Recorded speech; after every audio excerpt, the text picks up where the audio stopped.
Our guest in this episode of the Fair Fight Initiative podcast is Max Rose, the founder and executive director of Sheriffs for Trusting Communities, and who, with Linda, is part of another organization called Communities for Sheriffs Accountability, who just released a fascinating study about the nexus of profit and warehousing people, and sitting at the center of that are sheriffs.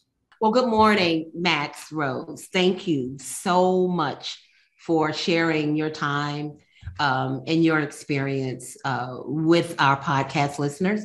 And I take it very personally that you are here. You are one of my most favorite people in the whole wide world. And, as I've been doing this work, it's been so funny how instantly God has allowed me to connect with someone on a soul level. And you're just one of those people, whether you feel the same way about me or not. The work that I have been involved in with you has enriched my walk as an organizer, has empowered me as a person, and has really helped me heal through a very hard time. And I don't think you know that. The platform that you and the amazing people that work with you at C4SA is just galvanizing. And I can't wait for our listeners to hear all about what's going on, what's on the horizon. And as we like to put it in C4 lingo, what we're throwing down on together out here in these streets. So again, welcome. And I'm going to introduce you to my partner. I ain't going to say partner. Don't say crime. Partner in justice here, Mr. Dave Cartoonin. And we got a guest that we can start with news. I mean, yes. Max, you're making news. So tell us about the paid jailer.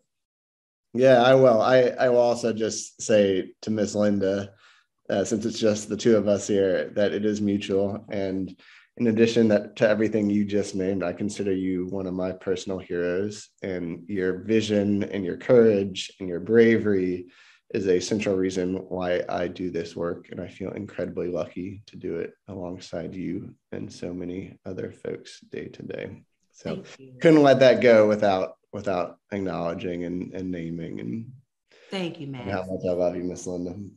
I love you too, darling. But Dave, to your question, the paid jailer report out on Wednesday, out on Tuesday, shows a system in which sheriffs are receiving campaign contributions, and in return, they're building new jails, they're granting healthcare contracts, they're selling commissary contracts, they're issuing more concealed carry permits, and there's real consequences in people's lives. It leads to subcare healthcare and folks dying behind bars. It leads to jails that shouldn't be constructed, being built day to day. And it's a system that really begs the question whether sheriffs are making decisions based on our safety and what our community needs, or whether they're making their decisions based on the highest bidder. And it shows roughly $6 million across just over 40 sheriff's offices across the country. So just the tip of the iceberg. It shows that this is ubiquitous, that this is a centrally run system. And it also just makes the case that if we even want a chance at a fair justice system and in making sure sheriffs are doing their jobs, we've got to get this paid jailer, we've got to get this money out of the system. Mm-hmm. Yeah, it's a form of legalized corruption, I think is the best term that you can slap on it. And to say that it's just 40 sheriff's offices. I mean, you talk about a state where sheriffs are the most powerful political figure in their community. Georgia has 159 counties on its own. That's 159 sheriffs just in one state. And I think I'd like you to, for either the passive listener or for the very engaged listener who understands what a sort of insidious arrangement this is to take one example, whether it's commissary or phone calls or healthcare, and break down the pay for play arrangement that creates this form of legalized corruption, where the only way to make it profitable is to continue to deliver inputs. And I say inputs very clinically there, because this system relies on largely poor Black and brown people to be inputted into the system to continue the profit model to run. Yeah. So most of y'all's listeners will know that sheriffs control roughly 80% of the jails in the country. And those jails almost entirely are actually publicly run. We think of private prisons. There aren't many private jails. But where the private sector has an interest in jails is in millions, in some places, tens of millions of dollars of contracts that have a real impact on the day-to-day lives of incarcerated people. And probably the most covered and the kind of contract that appears most clearly throughout this report is with healthcare vendors. Mm-hmm. So take the case of Massachusetts and Thomas Hodgson, the Bristol County Sheriff in Massachusetts, but this is also true with sheriffs in Louisiana, and we can get to that in a second as well. CPS Healthcare is the healthcare provider to the Bristol County Correctional Facility. Thomas Hodgson has received more than $12,000 in donations from CPS. We know nothing about the outcomes for CPS. We don't know whether people who come into Bristol County and are incarcerated turn out with better healthcare outcomes. We don't know about if you have a substance use issue, whether they're fixing that in jail. All we know is there's a major contract going to a big campaign donor to Thomas Hodgson. And in that jail, dozens of folks are dying, some by suicide, some by overdose, with zero consequences, zero independent investigation, and zero transparency to what the role of CPS healthcare is and isn't in that system. And CPS we saw throughout the sheriffs in Massachusetts, but you can insert a different healthcare company in a different place. Miss Linda will remind me the healthcare company in East Baton. Correct Health, yeah. And in Georgia as well. Mm-hmm. Corizon too. I've got the scars from. Mm-hmm. Yeah.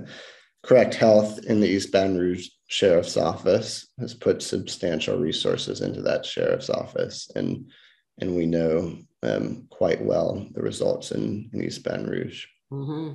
Oh, most definitely. Most definitely. I will say that,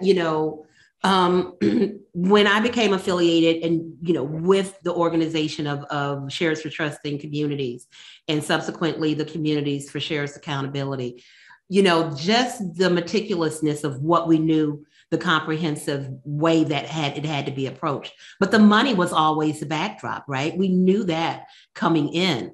But the educational implications of this report, this paid jailer report, we just had an opportunity on yesterday. There is a group out of Houston who is fighting because they have pretrial people, that are being transported into a private correctional facility. But we were in real time able to maybe give them a strategy of, there's this resource out there, this paid jailer report that has come out, and you may find that your sheriff, has a tie to this particular facility. So can you speak on the fact that as you were formulating and even coming up with the concept of doing this campaign, this analysis, what you felt it could be as a resource to people who are looking to really delve into the power that is levied by the sheriffs in these communities? Mm-hmm. I'm so glad to hear, Ms. Linda, that it's been useful. And I think the actually origin, and I don't think I've told you this, may have been in our work with you all in East Baton Rouge, because in this report, you'll see several references to Sid Gotro, the sheriff there, one of the worst offenders in the country. And Ms. Linda, you and Reverend Anderson and Michael and others had been pointing out these contracts and how corrupt they were and how poorly executed they were and how it had real consequences in people's lives. And then naming that it was also almost impossible to tell who the sheriff contracted with because it wasn't open and it wasn't public, and certainly hard to compare the donations to the sheriff with those contracts. So, I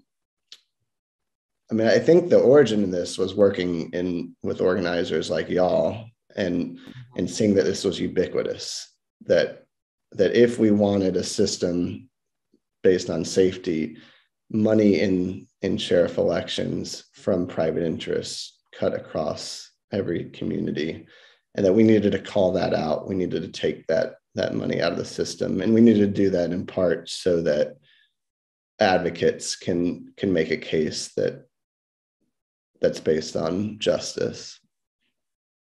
Yeah. Was there anything, you live this work, but when you compiled it, was there anything that surprised you? I don't think we've had a single sheriff in here that we examined where we didn't find a potential conflict.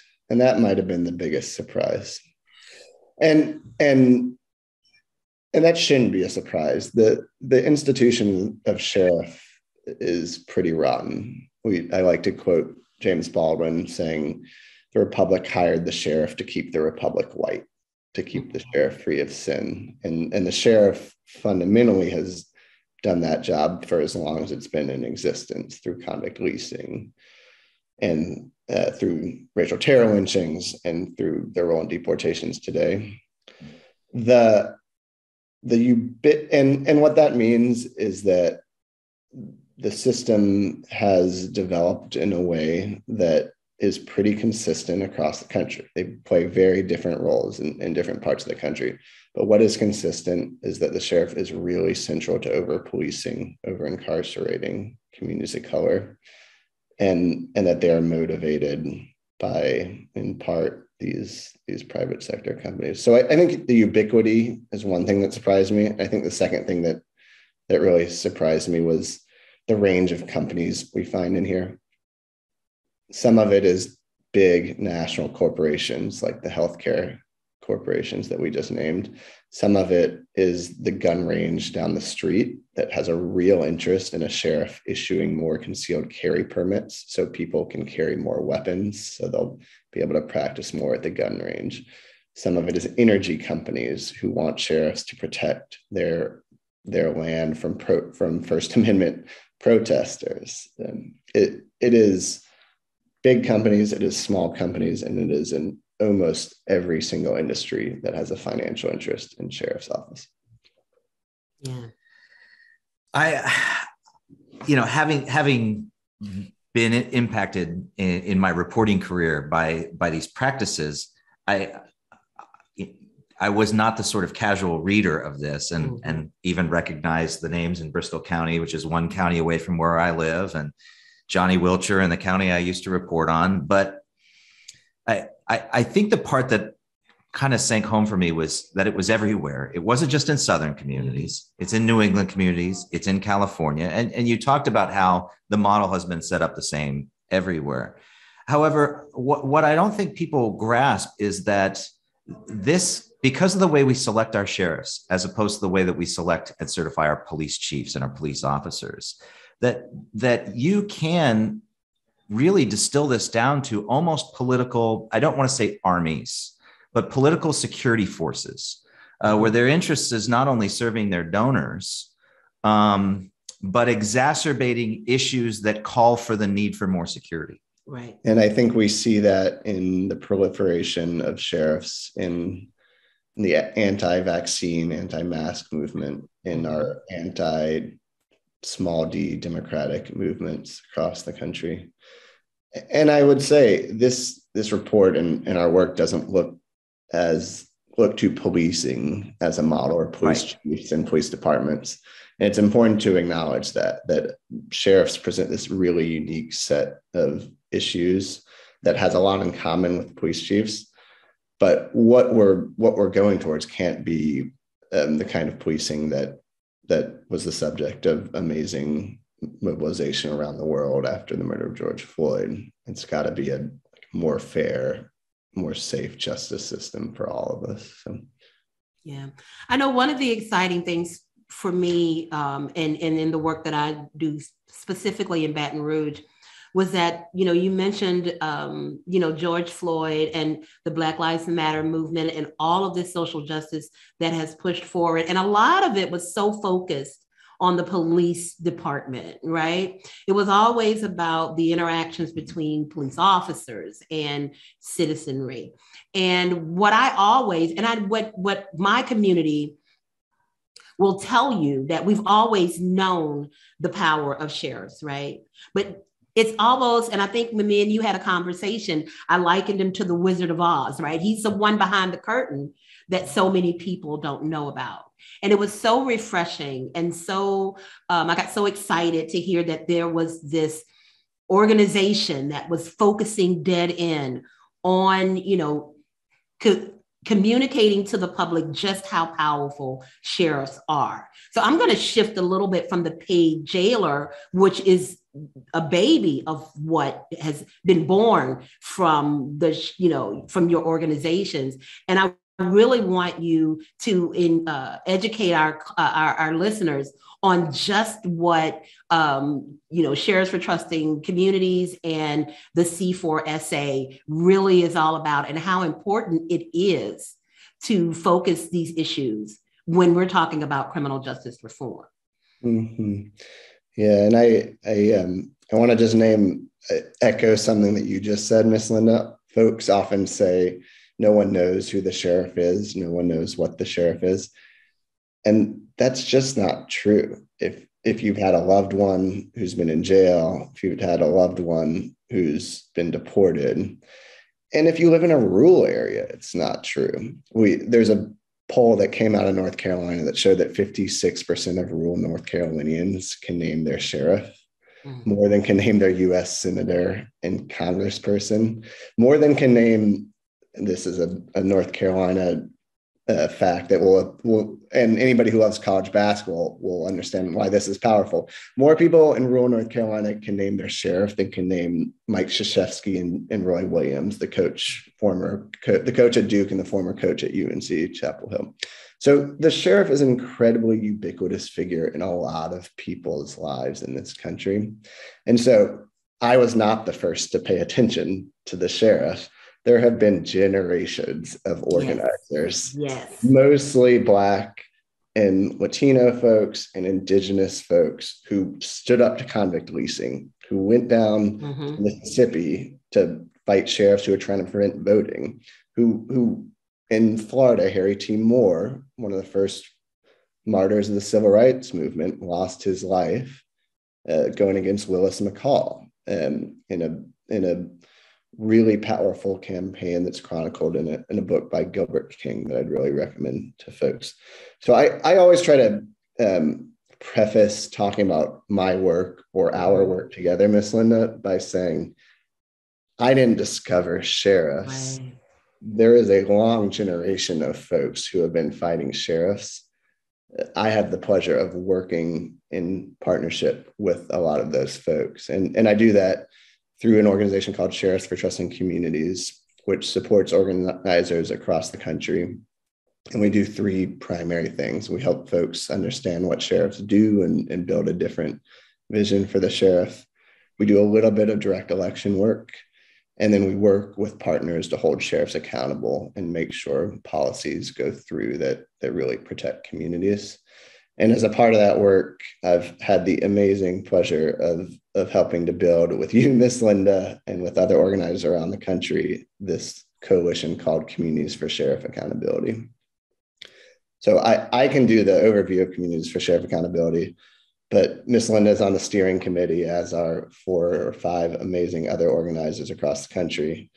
And it launched in August of 2021 with a really powerful vision that we can build a world that is safe, that doesn't depend on the sheriff, and where communities take care of each other, and we have a fundamental freedom of movement.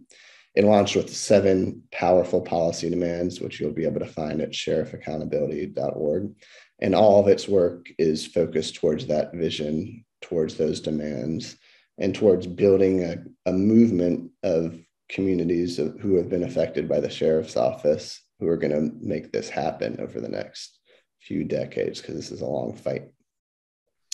Does that feel accurate to you, Ms. Lynn? Is that what we're Yes, Max, you did very well.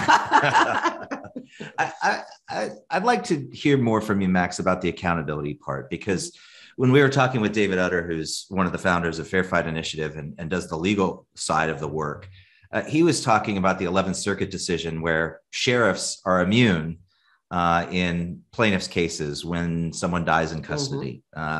Deaths in custody is something that both Linda and I are very familiar with. And you can't name a sheriff in a lawsuit like that. You can name your jailer who is making $19,000 a year and doesn't have any assets. And it's not that you're seeking jackpot justice and holding someone accountable, but when there aren't any assets, to pay for a lawsuit, there aren't any lawyers who want to take the case. There are obviously elections to hold people accountable. However, if you live in a rural North Carolina community that is, say, 75% white and 25% Black, there probably isn't a whole lot of prospect for progressive change. What do you find are the best, most impactful ways in this moment to hold sheriffs accountable? Yeah, and I mean, Dave, not to take issue with the what example you gave there, but I'd say there's a lot of rural conservative folks who are fed up with the justice system, and there is a little prospect in say Thomas Hodgson's case, where he's spending millions of dollars of taxpayer money and not taking care of community safety. So there's demand for change in the sheriff in places that we don't expect there to be demand. But to your point, elections are not the only mechanism for accountability. They're just one of several tools we can use. So I usually talk about 4 or 5 tools: elections, which we've already named, budgets, county commissioners, parish supervisors, boards of supervisors often have the purse strings. And we've got to really better understand where sheriff's money is going, what it's going towards, and what kind of outcomes we're getting as a community for that money. Third, state policy change. We really have let sheriffs run over our state legislators across the country. We're still allowing practices like solitary confinement, which folks have compared to torture. We're still allowing a lot of sheriffs total discretion and cooperating with ICE. So there's a lot of possibilities for accountability at the state policy level. Litigation, but as you've named, that has some limits, although there's frontiers still to be deployed. And then the last, which I often think of as the least useful to us because it's so hard in different places, is that a lot of states are able to remove their sheriff through the governor, or through the attorney general, or through the prosecutor. And what I always encourage is have a really clear analysis of where you want your community to be, what safety looks like, what are the mechanisms available to you, because it does differ state by state, although we can help understand those mechanisms. And then have a clear analysis of which path is most useful and most possible in your community. Some places it'll be litigation, some places it'll be elections, others budgets, and some in some community. And in some combination, excuse me. Yeah. Okay. So back to the paid jailer, because it's such an amazing tool that is going to help so many communities with just the very things that you just listed. Because I think 9 out of 10 of them, right, are wrapped around where is the money coming from? Where is the money going, right? Because I know here in Baton Rouge, we move the needle a little bit. We're just simply asking the question, what do you need this tax or this millage tax for? So it's so very important. I want you to speak a little bit about the people and how they went about getting this information, and how people in the communities can help to add to this report, right? Because there are a lot of people who are doing this work and they've got, piles and piles of notes and not really understanding what powerful information they have. So speak about the construction of the report, how you guys kind of came together, and then how people can link in and even add to make this a more comprehensive report. Yeah. Well, this was amazing research. And I'm glad that I was not the one as much involved in the day-to-day research because we have these sheriff's offices that are incredibly opaque. Mm-hmm. Yep. Sheriffs aren't required to tell us where tens of millions of dollars go. And it takes arduous public records to get that basic information. Campaign finance, who gives sheriffs money, is a little bit easier to find. So what I required was more than 100 public records requests to sheriffs across the country from John Henry, who was working for Common Cause. We got back roughly 47 of those records requests. And then comparing that to campaign finance reports that look really different in different states. Some states make campaign finance reports available at the state level. And then the other really important part was testing that data with our community leaders who know this stuff day to day. So we had a series of meetings that included East Baton Rouge Parish Prison Reform Coalition and Bristol County for Correctional Justice and chapters of Common Cause, and said, here's what we're finding. Does that resonate? What's different? What are we missing here about the story we're telling? And all that led to this report. But John and team at Common Cause did amazing, arduous work. And part of what we've got to do here is make sure that information is more easily available to the public. And so to Miss Linda's point, to your point, some of that can be done by us, and you can sign on at thepaidjailer.org as an organization to find out more about next steps on the data collection. But some of that has to be done at the legislative and county level. Mm-hmm. We can't be the ones doing the basic function of holding our government accountable for this incredible power that they have. So we will do more data collection. We will put more data out there, and we'll do that at thepaidjailer.org, and hopefully with folks' help who are listening. So we'd love to hear from you. But we've got to combine that with this information being accessible to the public from the government. Max, I'm afraid to ask, but is there a good example? Is there an example of the sheriff's office? I know you're going to cut this out, but when I tell you, you are asking the questions out of my freaking head, this is so spiritual. This is so spiritual right now for me, Max. Having both of you guys here. And I mean, go ahead. Why would I cut that? I hold the editing button, Max. So I think Linda's afraid that I'm going to take out all the personality here. But like that was good for me, Linda. Why would I cut that out? I find my rays of light in, for example, the leaders of Communities for Sheriff Accountability. And I like to think less about good and bad sheriffs and more about what is our vision for justice and what's the new role that the sheriff is going to play. And then the good sheriff becomes the sheriff who is following the lead of community and making a system that is smaller and where fewer people are arrested and people aren't dying in jail, and we're not building new jails. So there are really good examples of sheriffs who have listened and said the justice system isn't working. The one that I actually like the most is Morris Young in Gadsden County, Florida, who is in a conservative rural county right next to Tallahassee, has dramatically reduced the number of people sending to state prison, reduced the size of the jail, has stopped arresting for basic drug charges, and has done so while making the community more safe. Has really demonstrated that this over-policing, over-incarcerating model isn't doing anything for our safety. And there's sheriffs who are doing okay work with mental health inside the jail, who have cut off ICE cooperation or have said they won't build a new jail. And Susan Hudson in New Orleans is a perfect example of that. Not build phase 3. But I don't point to one sheriff as the good sheriff. And I also always want to say, when there are sheriffs who are the best in the country or who are making the system the smallest, this story is actually still about Harry T. Moore and who came after him, because they've been the one pushing from the beginning. Yeah.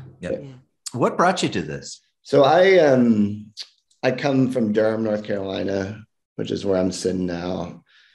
It's a city that is mostly Black folks and increasingly has a large Latino population. And I'm a white guy who grew up here with every opportunity in the world, and who loves a lot of folks who are Black and Latinx who these systems are not working for.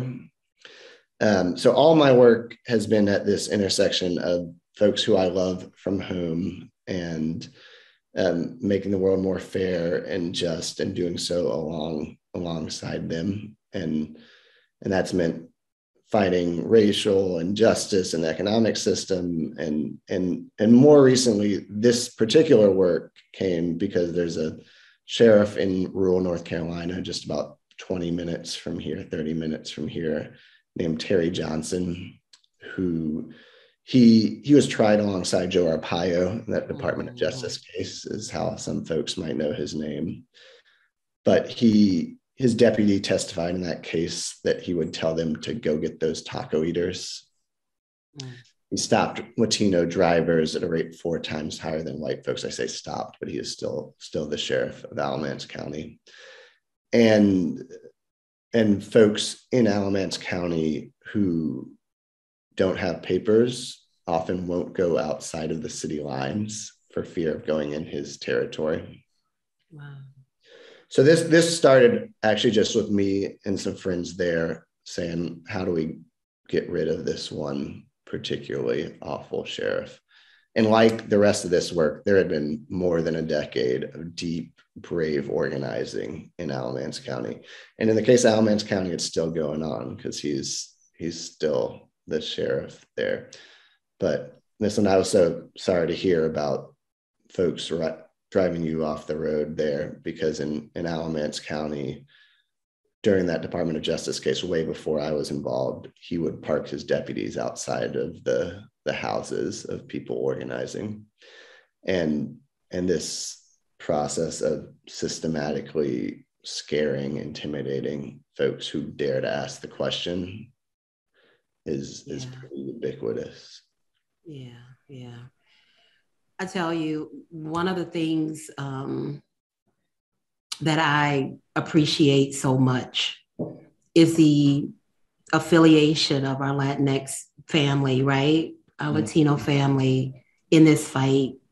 It opened my eyes a lot, right? Because sometimes when you are being oppressed and targeted, sometimes you only see your experience and you don't really reference how other people are being impacted, even white people, right? Even yourself. And I won't bring you to the story that you told us at the retreat about your friend. And I know that's very emotional for you. But the many people that I met there and the stories of how their families are being separated, how people are even, like you said, scared to go to the grocery stores because it so affects the very day-to-day existence that we have. And for these people to have this much power to be able to cause such just mental illness, right? Is amazing. And so this fight, we've got to always make sure that we're referencing the totality of the experience of all of our citizens that are caught up in this web. And I think that's something that the organizations do so well.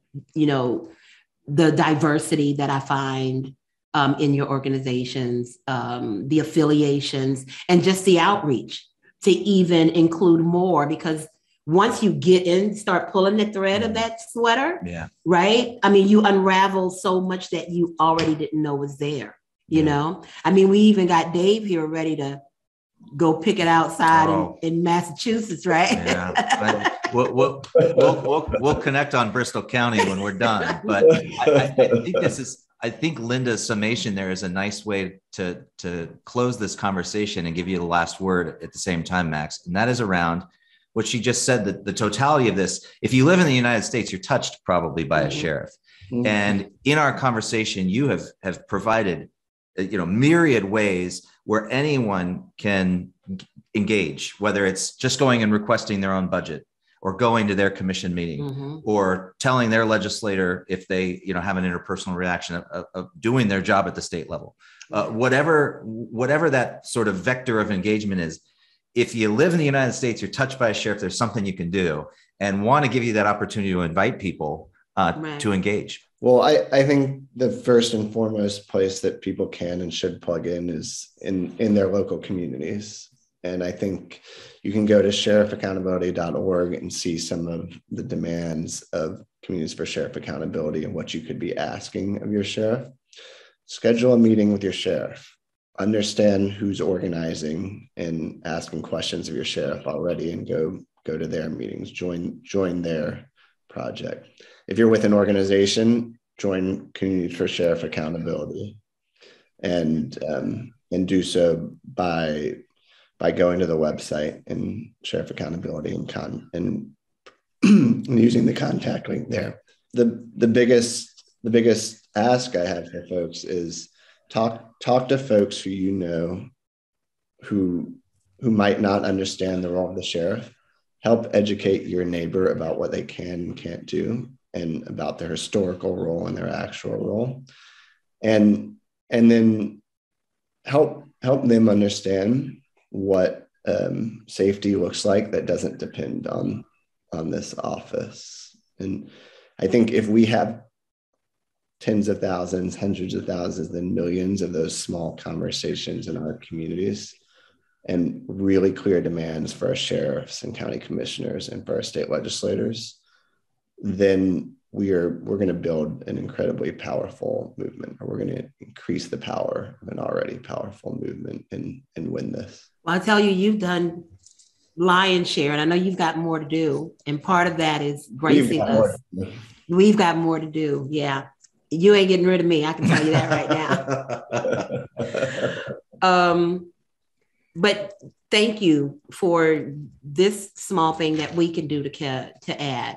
Thank you for all that you're doing, but thank you for favoring me with your conversation, with your presence, with your knowledge, and with your time. That's so important. So I love you, Max, and thank you so much for being with us today. Love you, Miss Linda. Thank you so much for having me. All great to meet you, Dave. Max Rose is the founder and executive director of Sheriffs for Trusting Communities, and with Linda has just released The Paid Jailer as part of Communities for Sheriff Accountability. You can find both of their websites under links we mentioned at fairfightinitiative.org.